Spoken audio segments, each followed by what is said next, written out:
Philippe Assens, Mélanie Frémont en direct du Malassis, où contrairement à ce que dit le titre, on y est très bien assis. Ceci étant fait, on a là candidats et suppléants pour l'élection législative 2017 pour Mélenchon. Le parti, c'est plus le Front de gauche, ça s'appelle comment maintenant ? C'est le mouvement La France Insoumise. La France Insoumise. Donc vous êtes un mouvement citoyen. Voilà, un mouvement citoyen. Un peu comme Macron, non, je déconne. Donc, il y a plein de choses à annoncer. Donc, vous posez vos candidatures sur la 3e circonscription, là où il y a une secrétaire d'État, Ségolène Neuville, socialiste. Vous présentez face à elle parce que vous pensez qu'elle ne représente pas assez la gauche ? Alors, on va reprendre en fait les choses dans le bon ordre. Ouais. Moi, je m'appelle Philippe Assens. Oui. Je suis originaire de ce département. Je suis agronome et j'ai travaillé depuis une vingtaine d'années dans l'agriculture biologique. Mmh. Et il y a 2-3 ans, en fait, j'ai été contacté par Corinne Morel qui commençait à travailler la notion d'écosocialisme. Alors, je l'ai rencontrée à Céré à l'occasion d'un forum sur la forêt. On a bien accroché et elle m'a demandé de l'aider à écrire ce qui pourrait être les fondements d'un programme écosocialiste pour les présidentielles. Donc on a travaillé, ça fait 2 ans, dans le cadre d'un programme citoyen qui porte aujourd'hui le nom de l'Avenir en commun. Alors, moi, ce que j'ai fait, j'ai essayé avec elle et avec plusieurs autres, puisqu'on travaille en collectif, de traduire au niveau politique qu'est-ce qui fonde les principes de l'agriculture biologique. Ce qui a donné lieu, dans le programme L'Avenir en commun, à un premier principe qui est de rendre à la terre ce qu'on lui prend et de ne pas lui prendre plus que ce qu'elle peut nous donner. Ouais, tu es contre l'anthropocène. Exactement. Il y a un autre principe aussi qui vient de l'agriculture biologique et de la permaculture, c'est que l'homme doit se sentir bien. C'est-à-dire qu'il y a une éthique de l'homme dans la société, de l'homme dans la nature et de justice sociale. Et il y a aussi une façon de voir et d'aménager, comme on aménage un potager, comme on aménage son jardin, d'aménager l'espace et la société. Et donc ça a donné lieu dans le programme L'Avenir en commun. C'est le 2e axe qui s'appelle l'écosocialisme et la planification écologique. Est-ce qu'on va revenir au plan quinquennaux, au Gosplan, etc., soviétique, et au kolkhoz ? Non. Le principe de la planification écologique, c'est de planifier la relance de l'économie par de l'investissement ciblé au service d'une transition de notre société qui permette la création d'emplois. Par exemple, l'installation de jeunes en agriculture biologique pour approvisionner les cantines et les restaurants scolaires. Oui, puisqu'il y a des besoins. Voilà, il y a des besoins qui sont inassouvis. C'est pareil dans les énergies renouvelables. Donc pour favoriser la création d'emplois et d'activités nouvelles, la planification et l'investissement en faveur de l'écologie est une priorité du programme de la France Insoumise. Alors, il y a un autre axe important qui est la justice sociale. Moi, des fois, je suis un peu comme Jean-Luc Mélenchon, je suis un peu en colère, d'autant plus quand tu nous parlais de Ségolène Neuville. Ouais. Quand Hollande nous a dit que son meilleur ennemi, c'était la finance. Oui, meilleur. Que les jeunes, c'était la priorité. Bon, quand on voit le 49.3, la loi travail, etc., moi, je me suis senti un peu trahi. Oui, mais ça, c'est parce que tu es de gauche. Si tu étais de droite, tu devrais trouver ça bien. Oui, je suis de gauche. Je suis de gauche. Donc, le premier chapitre de notre programme, qui s'appelle L'Avenir en commun, c'est tiré de la gauche républicaine classique, qui dit qu'on a des droits. Alors, le droit à la dignité, le droit à la libre expression, le droit à l'égalité, c'est-à-dire un certain nombre de droits qui se déclinent et qui sont classiques dans la gauche républicaine. Ce qu'il y a de nouveau avec le programme de Jean-Luc Mélenchon, c'est le 2e chapitre qui dit qu'on a des droits, mais on a aussi un devoir individuel et collectif, c'est celui de protéger l'environnement et la planète. C'est un devoir qu'ont les sociétés aujourd'hui, par précaution, de faire attention à notre écosystème. Et le troisième axe de ce programme, qui est simple, c'est comme c'est un mouvement internationaliste, de favoriser la paix dans le monde. Voilà. Alors ça paraît... Tu n'es pas pour le développement des missiles interbalistiques transcontinentaux? Je ne partage pas les visions du monde que peuvent avoir aujourd'hui Trump, Poutine. Je suis pour une France qui soit indépendante, qui ait sa place dans le dialogue international, mais qui parle en faveur de la paix et des règlements politiques aux situations de conflit. Finalement, tu te replaces dans les pas du général de Gaulle. Disons que je souhaite incarner avec mes amis de la France Insoumise une position pacifique et progressiste dans les relations internationales. Et la progression aussi des droits au niveau international.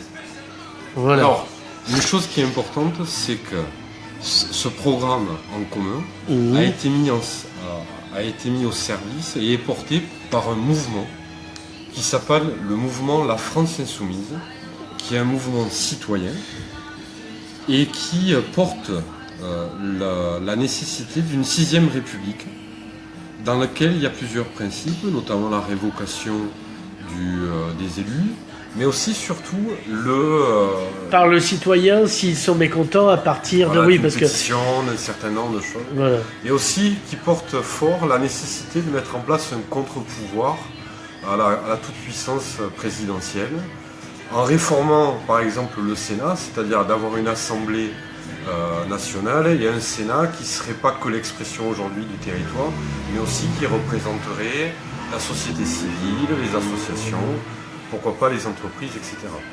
Tout ça, dans le programme de Jean-Luc Mélenchon, la 6e République, s'est portée par la création d'assemblées constituantes qui permettraient d'affiner et de mettre en place ce mouvement de transition de la 5e vers la 6e République.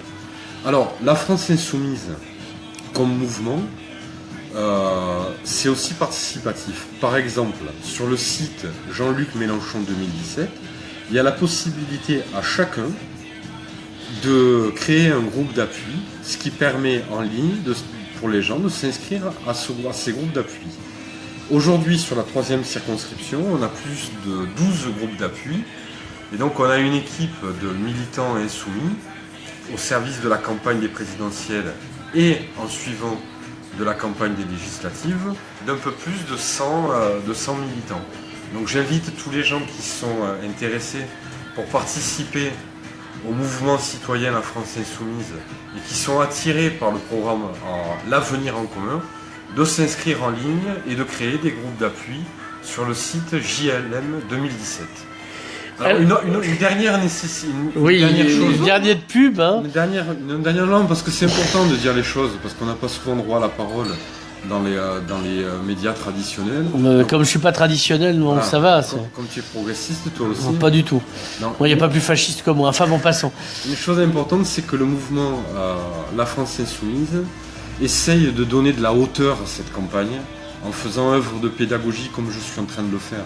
C'est-à-dire de parler de politique, de parler de la place qu'ont les hommes et les femmes dans la société, et pas de politique politicienne, à savoir qui aura telle place ou qui reprendra tel ou tel siège. Ouais, enfin, à un moment donné, il faudra bien en causer, quoi, merde. Pour que les femmes s'expriment aussi, tu n'es pas une potiche, toi, Mélanie. J'y travaille, mais j'y arrive pas toujours. D'accord. Ouais, mais c'est un métier, hein. Il faut des heures de travail, ne serait-ce que pour le maquillage, enfin bon. Peu importe. Donc, toi, tu es suppléante. Pourquoi t'être engagé aux côtés, du camarade Assens, mais aussi du camarade Mélenchon? Déjà parce que... Tu viens d'où? Tu fais quoi? Moi, je suis Mélanie Frémont. Je vis et je travaille sur la circonscription 3. C'est pour ça que je m'y suis présentée aux côtés de Philippe. Aussi parce qu'il est venu me chercher et qu'il m'a un petit peu poussé vers le site internet de Jean-Luc Mélenchon pour que je regarde le programme. Ouais. Moi, je suis engagée dans des associations à titre personnel et dans des associations à titre professionnel depuis longtemps, depuis une quinzaine ou une vingtaine d'années. Je suis militante écologique pour la transition sociale Ouais. et au niveau de mon boulot comme au niveau de mes associations, je suis aux côtés tous les jours du peuple en fait. Ouais. Des gens, je travaillais 10 ans dans le zone pour lutter pour le droit au logement, donc je connais bien la réalité des gens qui sont les minima sociaux, les allocations adultes handicapés, les pensions d'invalidité, qui sont exclus du système politique et de la réflexion. Donc j'étais un petit peu écœurée, à vrai dire, du système politique. Philippe Assens, très gentiment, m'a secoué les puces Ouais. en montrant qu'il y avait d'autres possibilités. Je suis allée creuser du côté des partis au niveau international qui avaient créé des nouvelles républiques, une nouvelle assemblée constituante avec des citoyens qui sont au pouvoir comme ce qui est proposé aujourd'hui. Et du coup, j'ai creusé encore le programme dont il vous a parlé, je ne vais pas recommencer. Hein, mais Oui, non, pour ça, moi, c'est au bon. niveau des citoyens, c'est déjà avoir la base de la base qu'on va avoir depuis longtemps, c'est-à-dire le droit au logement, le droit à une sécurité sociale. Vous avez droit à un logement, travail. après, Donc, tout dépend qui et tout dépend comment. Voilà. faut le payer, quoi. Voilà, il faut le payer. Et puis il faut aussi ne pas prendre l'électricité quand on met une prise dans le mur, de ne pas prendre le jus pardon, quand on met voilà. une prise dans le quand on met une... Je vais y arriver. Prise dans la prise. Prise dans la prise. Voilà. Prise mal dans la prise fausse. Voilà. Tout à fait. Donc là, des L'un fois, dans on l'autre, prend le ouais, jus, d'accord. Voilà, des fois on prend le jus ou un cafard. Ouais. Donc ça, c'est un petit peu compliqué de faire valoir le droit des plus petits. Et là, aujourd'hui, la 6ème République, on leur propose de s'intégrer à cette réflexion à leur niveau, par des groupes d'appui ou en montant plus haut jusqu'à l'Assemblée constituante. Alors, on va vous poser la question bête, mais autant que vous soyez habitués avant que d'autres vous posent cette question. On a 2 candidats de gauche et demi, vu que... Et donc, il y a les socialistes de Benoît Hamon. Finalement, qu'est-ce qui vous différencie de... Tout le monde est de gauche, Macron est de gauche, ou qui est de gauche, qui est de droite? On n'a juste rien à voir, c'est-à-dire que nous, on propose une c'est bien de assemblée commencer par là. on propose un programme qui est complètement transformateur, c'est-à-dire qu'on ne voit plus le système politique de la même manière et on travaille sur le fond et on ne pose pas des mesurettes à droite, à gauche pour faire comme là on l'a vu avec les demandeurs d'asile de Calais, vite on va les mettre quelque part, on les met à Sainte-Marie et puis à Sainte-Marie ça se passe pas bien parce qu'on n'a pas réfléchi sur le fond, et c'est ce que disait Philippe tout à l'heure. Le programme aujourd'hui on parle de fond. Non, la plus grosse différence qu'on a, c'est que on est d'accord qu'il y a un problème d'emploi, notamment de chômage chez les jeunes, qui est une catastrophe. Hein, parce que moi j'entends des jeunes autour de moi de 18 et 19 ans qui disent ouais mais nous de toute façon on n'aura pas de travail et puis de toute façon on n'aura pas de planète parce que vous l'aurez détruite. Bon. Donc, moi c'est des propos que j'accepte pas parce que je crois à l'énergie et j'ai une vision plutôt positive de la société. Donc par rapport à ça, on ne peut pas s'en satisfaire. Il y a deux logiques économiques de relance de l'activité. La première, c'est une politique d'austérité et de faire des taux d'intérêt bas au niveau de la Banque Centrale Européenne pour relancer l'investissement privé. Et le deuxième, c'est celui auquel je crois, c'est d'augmenter le pouvoir d'achat par l'augmentation du SMIC, et donc des minima sociaux qui suivent. Ouais, mais les pauvres, ils vont acheter des écrans plasma, et donc ça va faire de l'argent pour les Coréens, les Chinois, etc. Alors ensuite, il y a de relancer l'investissement avec de la planification et, comme tu viens de le dire, c'est-à-dire relance du pouvoir d'achat, relance de l'investissement et mise en place d'un protectionnisme intelligent. C'est-à-dire que c'est inacceptable d'avoir les productions françaises qui sont concurrencées par des produits qui ne respectent pas les règles de l'Organisation internationale du travail et qui ne respectent pas les règles écologiques de base pour protéger la planète. Donc effectivement, dans notre programme, il n'y a pas une préférence nationale parce que c'est national.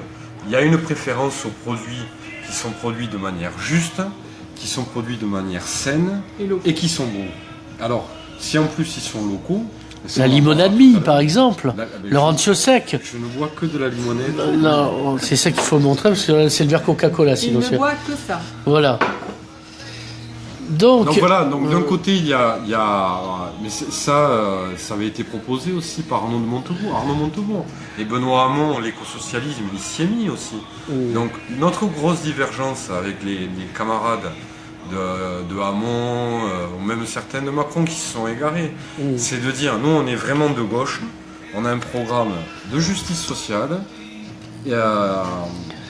éco-socialiste, pour la paix, et notre politique économique, la base de notre politique économique, c'est une politique inspirée plutôt de la relance de la consommation et de l'investissement public, ce qui sera en contradiction. Le Parti socialiste, en tout cas, ce que représente par exemple Moscovici, moi j'attends, et Benoît Hamon. D'accord. Moscovici, Benoît Hamon, bon, bah, ça va être drôle.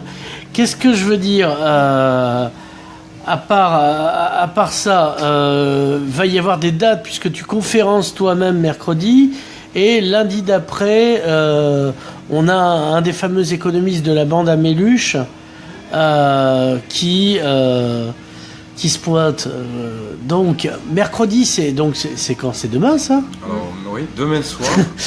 Demain soir, il y a une conférence qui est organisée à 19h à la Salle des Libertés sur le thème de l'emploi et de la politique industrielle dans notre territoire. C'est une soirée qui est organisée à l'initiative de la CGT, qui a invité l'ensemble des organisations syndicales et patronales. Et à la tribune, il y aura un économiste de l'université, M. Blanchard. Moi, j'interviendrai en tant qu'économiste sur les aspects agricoles. Et il y aura plusieurs interventions de différents secteurs. Voilà. Et lundi prochain, on a la chance à Perpignan d'avoir l'économiste Liem qui a participé directement avec Jacques Généreux. Ouais, il porte bien son nom, le gars, tu vois. Voilà, au chiffrage du programme économique de Jean-Luc Le truc Mélenchon. qu'on a vu en direct dimanche dernier. Exactement. Donc il sera à Perpignan. C'est l'occasion de venir l'écouter, de poser des questions, puisqu'il se livrera aussi à une comparaison des chiffrages économiques des autres programmes des candidats à la présidentielle. Alors, on sait aussi que vous allez vous impliquer dans les assises des pauvres. Ils sont en train de se monter. Là, je parle à Mélanie, que j'ai devant moi. Voilà, donc Oui, on va essayer de faire une campagne qui va toucher toutes les franges de la population et donc notamment aussi se rapprocher des besoins et des attentes des gens qui sont en dessous du seuil de pauvreté, c'est-à-dire beaucoup de gens, hélas. Et on a été invités pour participer et préparer les assises de la pauvreté et c'est avec grand plaisir qu'on va aller rencontrer les acteurs. Officiellement, puisque professionnellement, moi je les connais, mais après c'est pour travailler quelque chose pour demain, ensemble, voilà, sur notre territoire.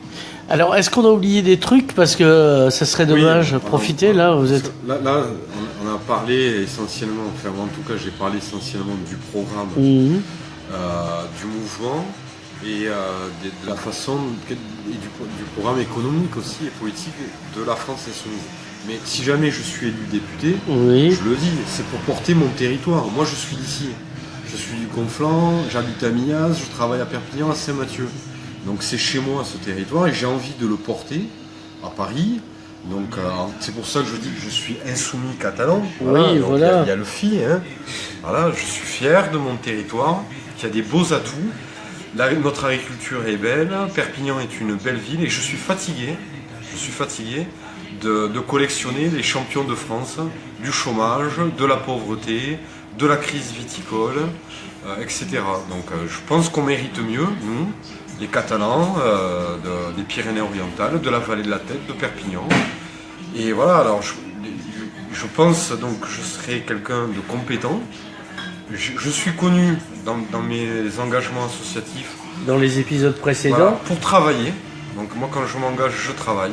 Je suis pas là pour faire juste de la représentation. Oui, sinon tu feras du théâtre. Voilà. De toute façon, on votera contre lui puis on le verra. Et autre chose, je préviens aussi, moi je serai pas qu'un député distributeur de subventions. Ah merde. Voilà. Bon ben on arrête tout de suite. Hein. Il faut. Mais je souhaite aussi, et je souhaite que les gens de ce territoire m'aident à avoir une vraie politique de développement de cette circonscription. Mais c'est ça, justement, la vallée de la Tête avec l'agriculture, Perpignan, le centre ancien. Je viens de lancer une pétition pour la sauvegarde du patrimoine bâti dans lequel, dans les premiers signataires, on a les plus grands experts, architectes et historiens d'Europe, c'est-à-dire de France et d'Europe. Donc on est assis sur des choses, sur un patrimoine qui est exceptionnel, avec un climat agréable. Je ne comprends pas pourquoi notre territoire périclite. Surtout qu'on est dans une situation transfrontalière, avec Barcelone, qui est en plein essor, Gérone qui rayonne dans toute l'Europe, et nous, on est les dindons de la farce. Donc je crois que par le travail, par la compétence, on peut porter avec Mélanie. Je pense quand même, pour te compléter, qu'il y a des belles initiatives et qu'on les connaît et que c'est sûr qu'on le grand public ne les voit pas, mais elles existent. Il y a de l'innovation sur notre territoire. Oui. Faut pas être trop défaitiste. Ah Non, il n'est pas défaitiste. Il dit qu'il va reprendre ça joyeusement. Avec l'hymne catalane et le béret. Voilà. De manière collective, voilà, c'est-à-dire pas de manière individuelle. On va porter les belles couleurs du territoire. Mélanie Frémont, Philippe Assens, on vous remercie. C'était le premier clip de campagne. On va se retrouver un peu plus tard pour suivre vos aventures car c'est déjà passionnant.